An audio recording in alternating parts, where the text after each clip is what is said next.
ನಮಸ್ತೆ ಫ್ರೆಂಡ್ಸ್, ನಾನು ಇವಾಗ ಒಂದು ಮಾತು ಹೇಳ್ತೇನೆ. ಆ ಮಾತು ನಿಮಗೆ ನಿಜ ಅಂತ ಎಣಿಸಿದರೆ ಮಾತ್ರ ನೀವು ನನ್ನ ಚಾನಲ್ಗೆ ಸಬ್ಸ್ಕ್ರೈಬ್ ಆಗಿ, ಇಲ್ಲ ಅಂತ ಹೇಳಿದರೆ ಸಬ್ಸ್ಕ್ರೈಬ್ ಆಗುವ ಅಗತ್ಯ ಇಲ್ಲ.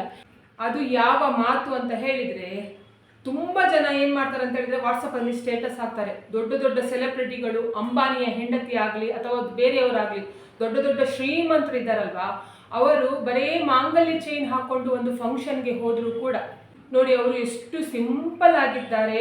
ಅವ್ರ ಹತ್ರ ಅಷ್ಟು ಉಂಟು, ಆದರೂ ಕೂಡ ಮಾಂಗಲ್ಯ ಚೈನ್ ಮಾತ್ರ ಹಾಕ್ಕೊಂಡು ಬಂದಿದ್ದಾರೆ. ಅವ್ರ ಥರ ಯಾರು ಕೂಡ ಇಲ್ಲ ಅಂತ ಹೇಳ್ಕೊಂಡು ದೊಡ್ಡ ಬಿಲ್ಡಪ್ ಕೊಡೋದು ಅವರಿಗೆ. ಅದೇ ಒಂದು ಬಡವರ ಮನೆಯ ಹೆಣ್ಣು ಮಗಳು ಅದೇ ಫಂಕ್ಷನ್ಗೆ ಅದೇ ರೀತಿಯಲ್ಲಿ ಒಂದು ಮಾಂಗಲ್ಯ ಚೈನ್ ಹಾಕ್ಕೊಂಡು ಹೋಗಲಿ, ಆವಾಗ ಎಂತ ಹೇಳ್ತಾರೆ ಗೊತ್ತಾ ಜನ? ಅವಳಿಗೆ ಗತಿ ಇಲ್ಲ ಹಾಕೊಳ್ಳಿಕ್ಕೆ, ಅದಕ್ಕೆ ಮಾಂಗಲ್ಯ ಚೈನ್ ಮಾತ್ರ ಹಾಕ್ಕೊಂಡು ಬಂದಿದ್ದಾಳೆ ಅಂತ ಹೇಳ್ಕೊಂಡು. ನಿಜನ ಸುಳ್ಳ ಅಂತ ಹೇಳ್ಕೊಂಡು ನೀವೇ ಒಂದು ಸಲ ಆಲೋಚನೆ ಮಾಡಿ. ನಮ್ಮ ಜನ ಯಾವ ರೀತಿ ಇದ್ದಾರೆ ಅಂತ ಹೇಳಿದರೆ, ಶ್ರೀಮಂತರಿಗೆ ಒಂದು ಥರ ನೋಡ್ತಾರೆ, ಬಡವರ ಮಕ್ಕಳಿಗೆ ಒಂದು ಥರ ನೋಡ್ತಾರೆ. ಬಡವರ ಮಕ್ಕಳು ನಿಜವಾಗಿ ಚಿನ್ನ ಹಾಕಿದ್ರೂ ಕೂಡ ಅದು ಚಿನ್ನವ ಆರ್ಟಿಫಿಷಿಯಲ್ ಅಂತ ಹೇಳ್ಕೊಂಡು ಡೌಟ್ ಮಾಡುವವರು ಕೂಡ ಇದ್ದಾರೆ.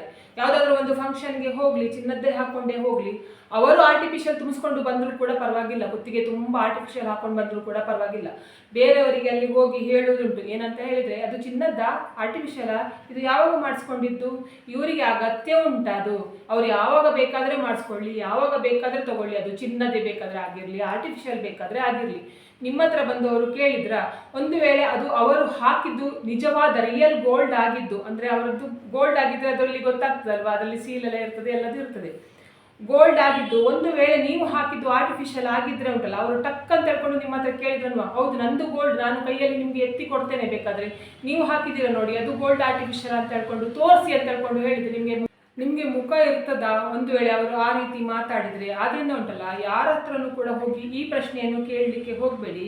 ಮತ್ತು ಏನಂತ ಹೇಳಿದರೆ, ಹುಟ್ಟಿದಾಗಿಂದನೂ ಉಂಟಲ್ಲ, ಅಂದರೆ ಚಿಕ್ಕ ಮಗುವಿಂದನೇ ಉಂಟಲ್ಲ, ಚಿನ್ನದ ಸ್ಪೂನ್ ಇಟ್ಕೊಂಡಿರ್ತಾರೆ ನೋಡಿ, ಅವರು ಇಂಥದ್ದೆಲ್ಲ ಮಾತಾಡಲಿಕ್ಕೆ ಹೋಗುದಿಲ್ಲ. ಅರ್ಧದಲ್ಲಿ ಬರ್ತದೆ ನೋಡಿ, ಅಂದರೆ ಅರ್ಧ ಇದು ಶ್ರೀಮಂತಿಗೆ ಬಂದರೆ ಅರ್ಧ ರಾತ್ರಿಯಲ್ಲಿ ಕೊಡೆ ಹಿಡ್ಕೊಂಡು ಅಂತ ಹೇಳ್ಕೊಂಡು ಹೇಳ್ತಾರೆ ನೋಡಿ, ಅಂಥವರು ಮಾತ್ರ ಬೇರೆಯವರಿಗೆ ಅವಮಾನ ಮಾಡೋದು. ಹುಟ್ಟಿದಾಗಿಂದನೂ ಹಾಕ್ಕೊಂಡು ಬಂದಿರ್ತಾರೆ ನೋಡಿ, ಅವರೆಲ್ಲ ಬೇರೆಯವರಿಗೆ ಅವಮಾನ ಮಾಡಲಿಕ್ಕೆ ಹೋಗುದಿಲ್ಲ.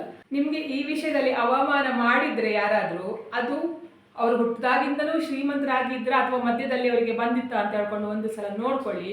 ಮಧ್ಯದಲ್ಲಿ ಬಂದವರು ನಿಮ್ಮ ಹತ್ರ ಮಾತಾಡಿದರೆ ಅದಕ್ಕೆ ನೀವು ತಲೆ ಕೆಡಿಸ್ಕೊಳ್ಳುವ ಅಗತ್ಯ ಇಲ್ಲ.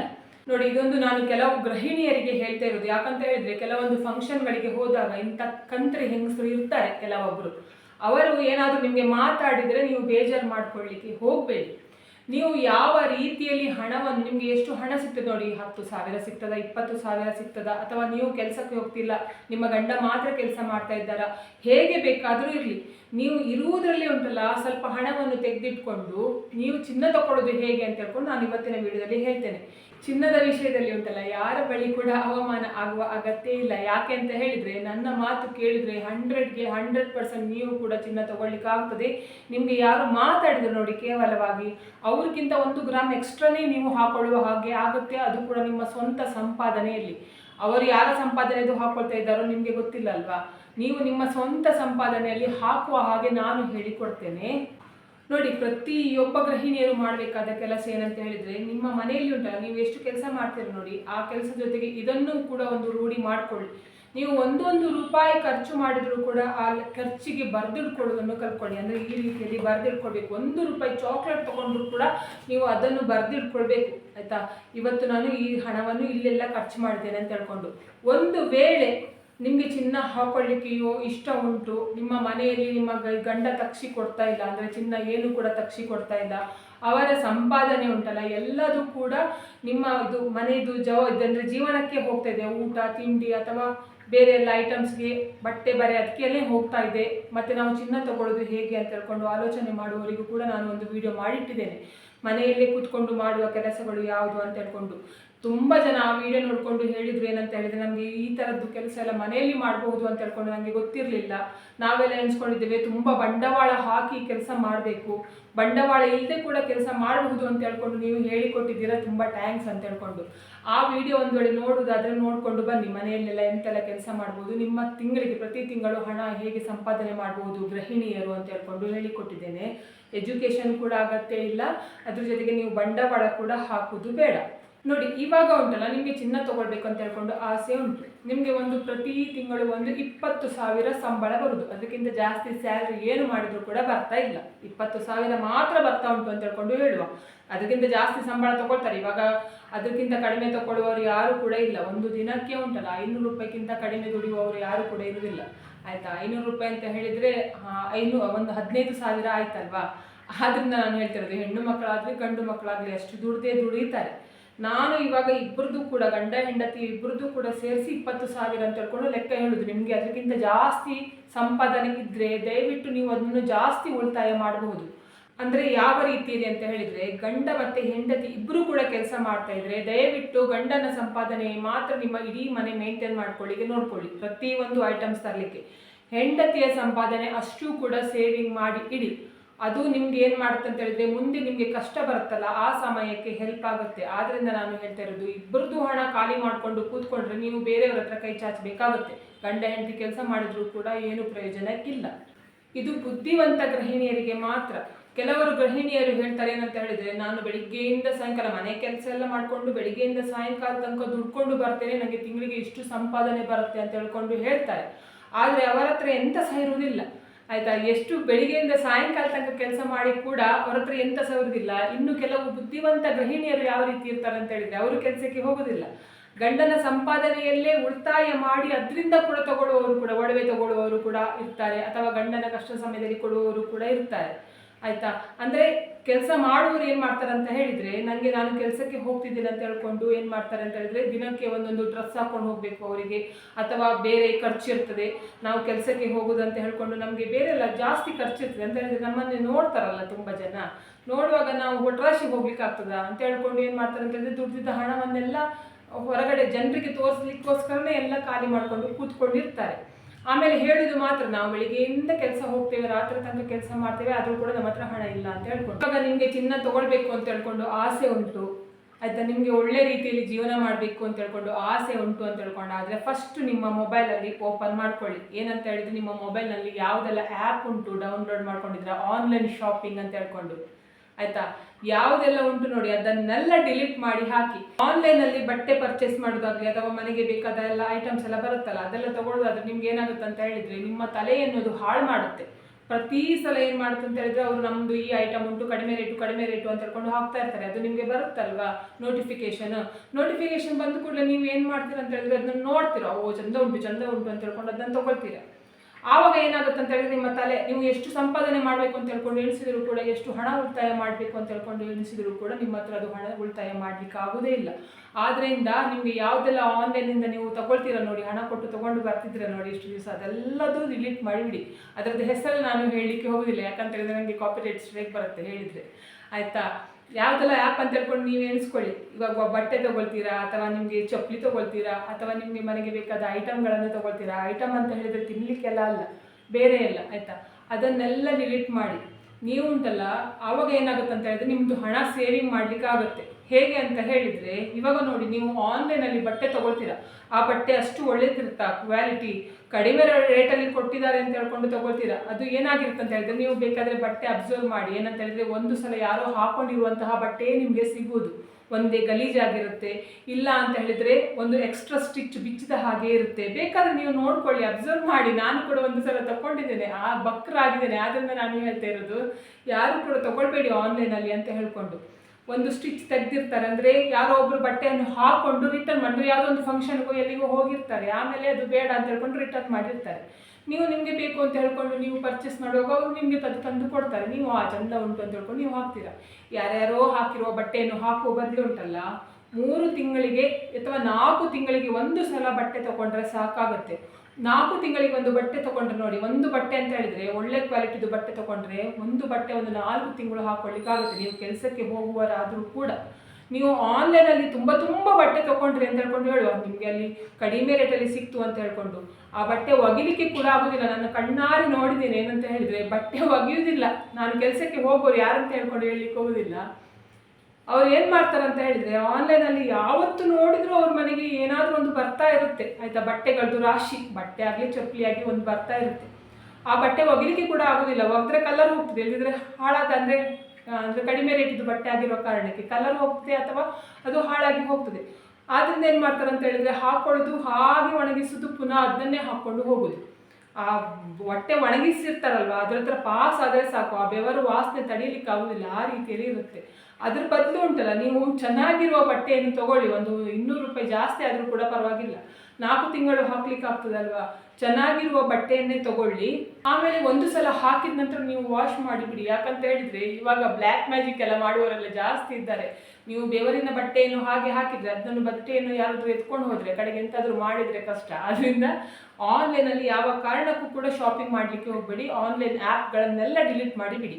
ಆವಾಗ ನಿಮಗೆ ಕಡಿಮೆ ಅಂತ ಹೇಳಿದ್ರು ಒಂದು ತಿಂಗಳಿಗೆ 1,000 ರೂಪಾಯಿ ಹಣ ಉಳಿತಾಯ ಮಾಡಲಿಕ್ಕೆ ಆಗುತ್ತೆ. ನಾನು ಒಂದು ಎಕ್ಸಾಂಪಲ್ ಕೊಟ್ಟಿರೋದು, ಅದಕ್ಕಿಂತ ಜಾಸ್ತಿ ತಗೊಳ್ಳೋರು ಕೂಡ ಇದ್ದಾರೆ. ಎರಡನೇದು ಏನಂತ ಹೇಳಿದರೆ, ನಿಮ್ಮದು ಮನೆ ಆಯಿತಾ, ಸ್ವಂತ ಮನೆ ಆದರೆ ಪರವಾಗಿಲ್ಲ. ಇವಾಗ ಬಾಡಿಗೆ ಮನೆ ಆಗಿದ್ರೆ ಉಂಟಲ್ಲ, ನಿಮಗೆ ಎಷ್ಟು ತಿಂಗಳಿಗೆ ಪೇಮೆಂಟ್ ಉಂಟು ನೋಡಿ, ಅಷ್ಟಕ್ಕೆ ಕರೆಕ್ಟಾಗಿ ನೀವು ಬಾಡಿಗೆ ಮನೆಯಲ್ಲಿ ಇರಿ ಬಿಟ್ಟರೆ ಉಂಟಲ್ಲ, ಬೇರೆಯವರಿಗೆ ತೋರಿಸ್ಲಿಕ್ಕೆ, ನಿಮ್ಮ ಸಂಬಂಧಿಕರಿಗೆ ತೋರಿಸ್ಲಿಕ್ಕೆ ಅಂತ ಹೇಳ್ಕೊಂಡು ದೊಡ್ಡ ಮನೆ ಮಾಡ್ಕೊಳ್ಳಿಕ್ಕೆ ಹೋಗಬೇಡಿ. ದೊಡ್ಡ ಮನೆ ಮಾಡಿದರೆ ಉಂಟಲ್ಲ, ನಿಮಗೆ ಬರೀ ಬಾಡಿಗೆ ಕಟ್ಟೋದು ಮಾತ್ರ ಅಲ್ಲ, ನಿಮ್ಮ ಮನೆ ದೊಡ್ಡದುಂಟು ಅಂತ ಹೇಳ್ಕೊಂಡು ಹೇಳಿದ ಕೂಡಲೇ ನಿಮ್ಮ ಕಾಂತಾನವರೆಲ್ಲ ಬರೋದು ಜಾಸ್ತಿ ಆಗ್ತದೆ ನಿಮ್ಮ ಮನೆಗೆ ಆಯಿತಾ. ಚಿಕ್ಕ ಮನೆಗೆ ಯಾರು ಕೂಡ ಬರೋದಿಲ್ಲ. ಅವರ ಮನೆ ಚಿಕ್ಕದುಂಟು, ಅವರ ಮನೆಯಲ್ಲಿ ಮಲಗಲಿಕ್ಕೆ ಜಾಗ ಇಲ್ಲ, ಅವರ ಮನೆಯಲ್ಲಿ ಕೂತ್ಕೊಳ್ಳಿಕ್ಕೆ ಜಾಗ ಇಲ್ಲ ಅಂತ ಹೇಳ್ಕೊಂಡು, ಅಥವಾ ನಮ್ಮ ಸ್ಟೇಟಸ್ಗೆ ಅವ್ರದ್ದು ಮನೆಗೆ ಹೋದ್ರೆ ನಮಗೆ ಮರ್ಯಾದೆ ಸಿಗುವುದಿಲ್ಲ ಅಂತ ಹೇಳ್ಕೊಂಡು ಹೋಗ್ಲಿಕ್ಕೆ ಹೋಗುದಿಲ್ಲ. ಅದೇ ನೀವು ದೊಡ್ಡ ಮನೆ ಮಾಡಿದ್ರೆ ಅಂತ ಹೇಳಿದ್ರೆ ಬಾಡಿಗೆ ಕೂಡ ಜಾಸ್ತಿ ಕಟ್ಟಬೇಕು, ಅದ್ರ ಜೊತೆಗೆ ಸಂಬಂಧಿಕರು ಕೂಡ ಜಾಸ್ತಿ. ಸಂಬಂಧಿಕರು ಬಂದು ಕೂಡಲೇ ನಿಮಗೆ ಧರ್ಮಕ್ಕೆ ಕಳಿಸ್ಲಿಕ್ಕೆ ಆಗ್ತದಾ? ಆಗುದಿಲ್ಲ. ಚೆನ್ನಾಗಿ ಉಪಚಾರ ಮಾಡಿಯೇ ಕಳಿಸ್ಬೇಕು. ಆವಾಗ ಏನಾಗುತ್ತೆ ಅಂತ ಹೇಳಿದ್ರೆ ನಿಮ್ಮ ದುಡಿದ ಹಣ ಎಲ್ಲ ಅಲ್ಲಿಗೆ ಹೋಗ್ತದೆ. ಆದ್ದರಿಂದ ಬುದ್ಧಿವಂತ ಹೆಣ್ಣು ಮಕ್ಕಳಾಗಿದ್ರೆ ಅಥವಾ ಗೃಹಿಣಿಯರಾಗಿದ್ರೆ ಆದಷ್ಟು ಚಿಕ್ಕ ಮನೆಯನ್ನು ನೋಡ್ಕೊಳ್ಳಿ. ನಿಮ್ಮ ಬಜೆಟ್ಗೆ ಕರೆಕ್ಟ್ ಆಗಿರೋದು, ನಿಮಗೆ 20,000 ಸಂಬಳ ಇದ್ರೆ ಒಂದು 5,000ದ ಬಾಡಿಗೆ ಮನೆ ಮಾಡ್ಕೊಳ್ಳಿ. ಅಥವಾ ನಿಮಗೆ ನೋಡಿ 20 ಅಂತ ಹೇಳಿದ್ರೆ 5, 40,000 ಅಂತ ಹೇಳಿದ್ರೆ 10, ಆ ರೀತಿಯಲ್ಲಿ ನೀವು ನೋಡ್ಕೊಳ್ಬೇಕು, ಬಾಡಿಗೆ ಮನೆಯನ್ನು ಮಾಡ್ಕೊಳ್ಬೇಕು. ಮತ್ತು ಮೂರನೇದು ಏನಂತ ಹೇಳಿದರೆ, ತಿನ್ನುವ ವಿಷಯದಲ್ಲಿ ಕೂಡ ಅಷ್ಟೇ, ತುಂಬ ಇದು ಹಾಳು ಮಾಡಲಿಕ್ಕೆ ಹೋಗಬೇಡಿ. ಪ್ರತಿದಿನ ತರಕಾರಿ ತರೋದಾದ್ರೆ ದಿನ ಹೋಗಿ ತೊಗೊಬನ್ನಿ. ಫ್ರೂಟ್ಸ್ ಆಗಲಿ ಯಾವುದಾದ್ರೂ ಅಷ್ಟೇ, ಪ್ರತಿದಿನ ಹೋಗಿ ತೊಗೊಂಡು ಬನ್ನಿ. ನೀವು ಎಣಿಸ್ಕೊಳ್ತೀರಿ ಏನಂತ ಹೇಳಿದರೆ, ಪ್ರತಿದಿನ ತೊಗೊಬಂದರೆ ಜಾಸ್ತಿ ಖರ್ಚಾಗುತ್ತೆ. ನಾವು ವಾರಕ್ಕೆ ಅಂದರೆ ನಿಮ್ಮದು ಊರಲ್ಲಿ ವಾರದಲ್ಲಿ ಸಂತೆ ಅಂತ ಹೇಳ್ಕೊಂಡು ಹೇಳ್ತಾರೆ, ನಮ್ಮ ಊರ ಕಡೆ ಎಲ್ಲ ಸೋಮವಾರ ಸಂತೆ ಎಲ್ಲ ಮಾಡ್ತಾರೆ. ಆ ರೀತಿ ನಿಮ್ಮ ಊರಲ್ಲಿ ಕೂಡ ಸಂತೆ ಎಲ್ಲ ಉಂಟು ಅಂತ ಹೇಳಿದ್ರೆ ಒಂದು ವಾರಕ್ಕೆ ಆಗುವಷ್ಟು ತರಕಾರಿಯನ್ನು ತೊಗೊಂಡು ಬಂದು ಇಟ್ಕೊಳ್ಬೋದು. ಆದರೆ ಇಲ್ಲಿ ಬ್ಯಾಂಗ್ಳೂರಲ್ಲಿ ಇರುವವರಿಗೆಲ್ಲ ಉಂಟಲ್ಲ, ಸಂತೆಗಿಂತೆ ಸಹ ಇಲ್ಲ, ಎಲ್ಲ ದಿನವೂ ಸಂತೆನೆ. ಆದ್ದರಿಂದ ಉಂಟಲ್ಲ, ನೀವು ಏನು ಮಾಡಿ ಅಂತ ಹೇಳಿದ್ರೆ ಪ್ರತಿದಿನ ಇವಾಗ ಒಂದು ಇದು ಪಲಾವ್ ಮಾಡ್ತೀರಾ ಅಂತ ಹೇಳ್ಕೊಂಡು ಹೇಳುವ, ನಾನು ಫಾರ್ ಎಕ್ಸಾಂಪಲ್ ಹೇಳ್ತಾ ಇರೋದು, ಪಲಾವ್ ಮಾಡ್ತಿದ್ದೀರಾ ಅಂತ ಹೇಳ್ಕೊಂಡು ಹೇಳಿದರೆ ಒಂದು ಪಲಾವ್ಗೆ ಎಂತೆಲ್ಲ ತರಕಾರಿ ಬೇಕು ನೋಡಿ, ಅದು 1 ಕ್ಯಾರೆಟ್ ಸಾಕಾಗುತ್ತೆ ಆಯಿತಾ. ತುಂಬ ಮಾಡಿಕೊಂಡು ಮಾಡ್ಬೇಕಂತ ಹೇಳ್ಕೊಂಡಿಲ್ಲ, 1 ಕ್ಯಾರೆಟು, ಸ್ವಲ್ಪ ಒಂದು ಇಷ್ಟು ಆಯಿತಾ, ಇಷ್ಟು ಬೀನ್ಸು, ಅಥವಾ ಅದಕ್ಕೆ ಸ್ವಲ್ಪ ಇದು ಟೊಮೆಟೊ, ಅದಕ್ಕೆ ಸ್ವಲ್ಪ ಅಂದರೆ ನವಿಲುಕೋಸು, ಅದ್ರ ಜೊತೆಗೆ ಬೇರೆ ಎಲ್ಲ ಬಟಾಣಿ ಒಣ ಬಟಾಣಿ ಯೂಸ್ ಮಾಡಿರ್ತಾರೆ. ಹಸಿ ಬಟಾಣಿಗೆ ರೇಟ್ ಜಾಸ್ತಿ ಇದೆ, ಇವಾಗ ಸೀಸನ್ ಇಲ್ಲಲ್ಲ, ಆದ್ದರಿಂದ ಹಸಿ ಬಟಾಣಿಗೆ ರೇಟ್ ಜಾಸ್ತಿ ಇರೋದ್ರಿಂದ ಒಣ ಬಟಾಣಿ ನಿಮಗೆ ಸಿಗ್ತದೆ, ಅದನ್ನು ನೆನೆಸಿಟ್ಕೊಂಡು ಮಾಡ್ಬೋದು. ಆ ರೀತಿಯಲ್ಲಿ ಮಾಡಿಕೊಂಡು ಏನು ಮಾಡ್ಬೋದು ಅಂತ ಹೇಳಿದ್ರೆ ನೀವು ಹಣ ಸೇವಿಂಗ್ ಮಾಡ್ಬೋದು. ನೀವು ಒಂದೇ ಸಲ ತಂದಿಟ್ಕೊಂಡ್ರೆ ಏನಾಗುತ್ತೆ ಅಂತ ಹೇಳಿದ್ರೆ ಎಲ್ಲದೂ ಹಾಳಾಗಿ ಹೋಗ್ತದೆ. ನೀವು ಒಂದೊಂದು ಏನು ಮಾಡಬೇಕು, ಸೋಮವಾರ ಇದೇ ತಿಂಡಿ ಮಾಡ್ತೀನಿ, ಮಂಗಳವಾರ ಇದೇ ತಿಂಡಿ, ಅಂದರೆ ಮಕ್ಕಳು ಕಾಲೇಜ್ಗೆ ಹೋಗುವವರಾಗಿರಲಿ, ಸ್ಕೂಲ್ಗೆ ಹೋಗುವವರಾಗಿರಲಿ, ನೀವು ಫಸ್ಟಿಗೆ ಆಲೋಚನೆ ಮಾಡಬೇಕು, ಸೋಮವಾರ ಈ ತಿಂಗಳು ತಿಂಡಿ, ಮಂಗಳವಾರ ಈ ತಿಂಡಿ, ಬುಧವಾರ ಇದು, ಗುರುವಾರ ಇದು, ಶುಕ್ರವಾರ ಇದು, ಶನಿವಾರ ಇದು ಅಂತ ಹೇಳ್ಕೊಂಡು ಮಾಡಿದ್ರೆ ನಿಮ್ಮದು ಆಗೇ ಹೋಯ್ತು. ವಾರಕ್ಕೆ 1 ಸಲ ನಾನ್ ವೆಜ್ ಮಾಡಿದರೆ ಸಾಕಾಗುತ್ತೆ. ಈಗ ನಮ್ಮ ಊರು ಬದಿಯವರಿಗೆ ಆದರೂ ಉಂಟಲ್ಲ, ದಿನ ಮೀನು ಬೇಕು, ಮೀನು ಇಲ್ದಿದ್ರೆ ಆಗೋದಿಲ್ಲ. ಮೀನು ಸಾರು ಮಾಡೋದಾದರೆ ಉಂಟಲ್ಲ, ಒಂದು ದಿನ ಸಾರು ಮಾಡಿದರೆ 2 ದಿವಸ ಇಟ್ಕೊಂಡು ತಿಂತಾರೆ ಆಯಿತಾ. ಆದ್ದರಿಂದ ಇಲ್ಲಿ ಬ್ಯಾಂಗ್ಳೂರಲ್ಲೆಲ್ಲ ಉಂಟಲ್ಲ, ಏನು ಗೊತ್ತಾ, ನಾನ್ ವೆಜ್ ಜಾಸ್ತಿ ಹೀಟ್, ಅದು ಅಂದರೆ ಇದು ಚಿಕನ್ ಎಲ್ಲ ಉಂಟಲ್ಲ, ಅದೆಲ್ಲ ಜಾಸ್ತಿ ಹೀಟ್ ಇರೋದ್ರಿಂದ ದಿನ ತಿನ್ನಲಿಕ್ಕೆ ಹೋಗಬೇಡಿ. ಹೆಣ್ಣು ಮಕ್ಕಳಿಗೆ ವೈಟ್ ಡಿಸ್ಚಾರ್ಜ್ ಆಗೋ ಪ್ರಾಬ್ಲಮ್ ಅಥವಾ ಸೊಂಟ ನೋವು ಬರುವುದು ನಿಮಗೆ ಗೊತ್ತೇ ಆಗೋದಿಲ್ಲ. ಏನಂತ ಹೇಳಿದರೆ, ನನಗೆ ಕೆಲಸ ಮಾಡಿದರೆ ಜಾಸ್ತಿ ಆಯ್ತು, ಅದಕ್ಕೆ ಸೊಂಟ ನೋವು ಬರ್ತಾ ಉಂಟು, ಅಥವಾ ಒಂದು ಆ್ಯಸಿಡಿಟಿ ಆಗ್ತಾ ಉಂಟು ಅಂತ ಹೇಳ್ಕೊಂಡು ಎಣಿಸ್ತೀರಾ. ಇದೆಲ್ಲ ತಿಂದಿದ್ರಿಂದನೇ ನಿಮಗೆ ಈ ರೀತಿ ಪ್ರಾಬ್ಲಮ್ ಬರುವುದು. ಅದರಿಂದ ವಾರಕ್ಕೆ 1 ಸಲ ನಾನ್ ವೆಜ್ ತಿನ್ನಿ, ಮತ್ತು ಅಷ್ಟು ದಿನ ಕೂಡ ತರಕಾರಿ ತಿನ್ನಿ. ಆವಾಗ ಏನಾಗುತ್ತೆ ಅಂತ ಹೇಳಿದ್ರೆ ನಿಮ್ಮದು ಆರೋಗ್ಯ ಚೆನ್ನಾಗಿರುತ್ತೆ. ನೋಡಿ, ಪ್ರತಿದಿನ 100 ರೂಪಾಯಿ ಲೆಕ್ಕದಲ್ಲಿ ತರಕಾರಿ ತಗೊಬನ್ನಿ ಆಯಿತಾ. ತರಕಾರಿ ತಗೊಬಂದ್ರೆ ಏನಾಗುತ್ತೆ ಅಂತ ಹೇಳಿದ್ರೆ 3,000ದಲ್ಲಿ ನಿಮ್ಮದು ತರಕಾರಿ ಆಗಿ ಹೋಗ್ತದೆ. ಅದಕ್ಕಿಂತ ಅಂದರೆ ನಿಮ್ಮ ಮನೆಯಲ್ಲಿ ಜನರ ಲೆಕ್ಕ ಕೂಡ ಹಾಕೋಬೇಕು. ಆಮೇಲೆ ಇರುವುದೇ 2 ಗಂಡ ಹೆಂಡತಿ ಮಾತ್ರ, ನಾನು 3,000 ರೂಪಾಯಿ ತರಕಾರಿ ತಗೊಂಬರ್ತೇನೆ ಅಂತ ಹೇಳಿದ್ರೆ ಆಗೋದಿಲ್ಲ. ಕಡಿಮೆ ಮಾಡಿ ಆಯಿತಾ. ಆ ರೀತಿ ಇದ್ದರೆ ಗ್ರೋಸರಿಯಲ್ಲಿ ಕೂಡ ಹಣ ಉಳಿತಾಯ ಮಾಡ್ಬೋದು. ಗ್ರೋಸರಿ ಅಂತ ಹೇಳಿದರೆ ಮನೆಗೆ ನೀವು ದಿನ ತಗೊಬರ್ತೀರ ನೋಡಿ ಐಟಮ್ಸ್ ಎಲ್ಲ, ಅಂದರೆ ಅಕ್ಕಿ, ಬೇರೆ ಎಲ್ಲ ಐಟಮ್ಸ್ ಎಲ್ಲ ತಗೊಂಬರ್ತೀರ, ಮೆಣಸು ಅದೆಲ್ಲ, ಕೊತ್ತಂಬರಿ ಅದೆಲ್ಲ ಗ್ರೋಸರಿಗೆ ಸೇರುತ್ತಲ್ವ. ಅದರಲ್ಲಿ ಹೇಗೆ ಹಣ ಉಳಿತಾಯ ಮಾಡ್ಬೋದು ಅಂತ ಹೇಳಿದರೆ, ಈ ಸಲ ಒಂದು ತಿಂಗಳಲ್ಲಿ ಏನು ಮಾಡಿ ಅಂತ ಹೇಳಿದ್ರೆ ಸ್ವಲ್ಪ ಜಾಸ್ತಿಯೇ ತೊಗೊಂಡು ಬಂದು ಇಟ್ಕೊಳ್ಳಿ ಐಟಮ್ಸ್ಗಳನ್ನು. ಈಗ ಒಂದು ಪ್ರತಿ ತಿಂಗಳು ನೀವು 1 ಲೀಟ್ರ್, ನಿಮಗೆ 1.5 ಲೀಟ್ರ್ ಆಯಿಲ್ ಬೇಕು ಅಂತ ಹೇಳ್ಕೊಂಡಾದರೆ 3 ಲೀಟ್ರ್ ತಂದು ಇಟ್ಕೊಳ್ಳಿ ಆಯಿತಾ. ನಿಮ್ಮ ಗಂಡ ಮಾತ್ರ ಕೆಲಸ ಮಾಡೋದಾದರೆ ನಾನು ಹೇಳ್ತಾ ಇರೋದು, ಹೆಂಡತಿ ಕೂಡ ಕೆಲಸ ಮಾಡ್ತಿದ್ದಾಳೆ ಅಂತ ಹೇಳಿದ್ರಲ್ಲ. ಯಾಕಂತ ಹೇಳಿದ್ರೆ ಕೆಲವರು ಗಂಡಂದ್ರೆ ಏನು ಮಾಡ್ತಾರೆ ಅಂತ ಹೇಳಿದರೆ ಹಣ ಕೊಡಲಿಕ್ಕೆ ಕೇಳೋದಿಲ್ಲ ಹೆಂಡತಿ ಖರ್ಚಿಗೆ.